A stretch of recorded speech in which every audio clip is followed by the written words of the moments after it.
Dans cette vidéo, on va voir comment développer une expression du type a plus b facteur de a moins b. Pour cela, il faut savoir par cœur que a plus b facteur de a moins b est égal à a carré moins b carré. En gros, quand vous avez une expression ressemblant à la double distributivité, mais avec les deux mêmes termes dans les parenthèses, séparés une fois par un plus et une fois par un moins, alors le résultat est très simple. On recopie la soustraction en mettant des carrés sur chacun des termes. Dit comme ça paraît peut-être un peu compliqué, mais vous allez voir que non, c'est très simple. Commençons par le a. J'ai bien les deux mêmes termes dans les parenthèses, x et 2, et ils sont séparés d'abord par un plus, puis par un moins, et dans ce cas-là, on a dit que je recopiais la soustraction, mais en mettant des carrés. Je vais donc avoir d'abord x au carré, puis le moins, puis 2 au carré. Cet exemple est très simple, mais parfois on aura des cas un peu piégeux, qui vont engendrer des erreurs, surtout chez les étourdis. Pour contrer ce problème, je vous suggère d'écrire les termes entre parenthèses avant de les mettre au carré.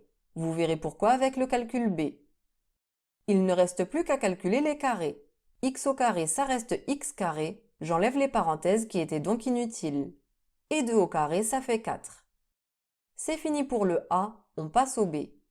On repère qu'on a les termes 2x et 5 séparés une fois par un plus et une fois par un moins, et dans ce cas, il suffit de recopier la soustraction en mettant des carrés à chacun des termes. D'abord 2x que je mets entre parenthèses et au carré, le moins de la soustraction, puis le 5 que je mets entre parenthèses et au carré. Il reste à calculer, mais attention pour 2x au carré. Le carré concerne à la fois le 2 et le x, donc je calcule 2 au carré, c'est 4, et x au carré, ça fait x carré, donc 4x carré. Je recopie le moins, et 5 au carré, ça fait 25. Et c'est fini.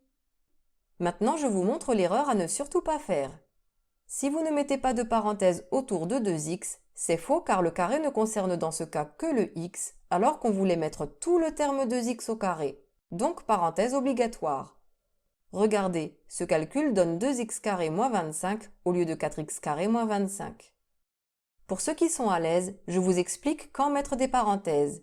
Vous devez obligatoirement les mettre lorsque le terme est un produit. Par exemple ici, 2x doit obligatoirement être mis entre parenthèses, alors que 5 est un nombre seul et n'a donc pas besoin d'être mis entre parenthèses. Au calcul A, le x était seul, donc les parenthèses étaient inutiles, et de même pour le 2. Ce qui est sûr, c'est que si on oublie des parenthèses indispensables, alors on a faux, alors que si on met des parenthèses inutiles, on a quand même bon. Donc je conseille à tous ceux qui ont tendance à faire des erreurs de toujours les mettre. Moi, c'est ce que je vais faire dans les deux derniers exemples. Au C, vous remarquerez que la soustraction est mise en premier et non en deuxième comme dans la formule. C'est pas grave, l'ordre d'une multiplication n'a aucune importance, la méthode reste la même. Je mets le premier terme qui est 3a entre parenthèses et au carré, j'écris le moins et je mets 7 entre parenthèses au carré. Je calcule le premier terme, il y a des parenthèses pour dire que le carré concerne à la fois le 3 et le a. 3 au carré donne 9 et le a au carré, c'est a au carré.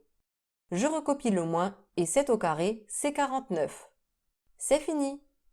Concernant les parenthèses, celle autour de 3a était obligatoire, mais celle autour de 7 était finalement inutile.